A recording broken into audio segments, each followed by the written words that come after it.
Welcome to Sweet Life Beat Life. We hope this video helps. In this video, I will explain how to weld copper nickel. First, always begin by meticulously cleaning your base metal.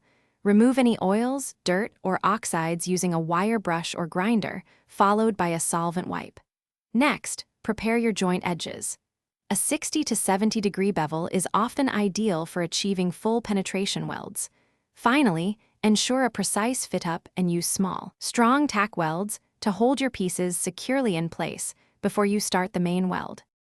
For TIG welding copper nickel, select a filler wire that closely matches your base metal's composition.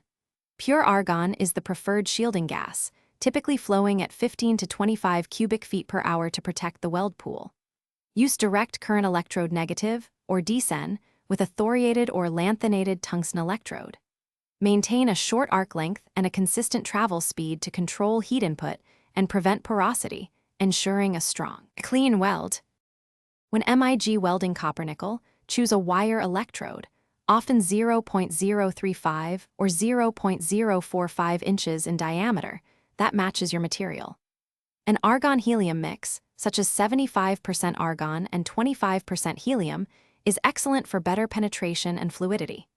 Set your wire feed speed and voltage carefully to achieve a smooth, stable arc and consistent bead. Keep your gun angle consistent and maintain a steady travel speed to avoid defects and ensure a quality weld. After welding, allow your copper nickel part to cool slowly in ambient air to prevent thermal stress and potential cracking. Once cooled, visually inspect the weld bead thoroughly for any signs of porosity, cracks, or undercut, which indicate potential issues. For critical applications, consider non-destructive testing methods like dye penetrant or radiographic inspection to ensure the weld's integrity. Proper post-weld care is crucial for the longevity and performance of your welded components. Thanks for watching. Consider subscribing if we helped you.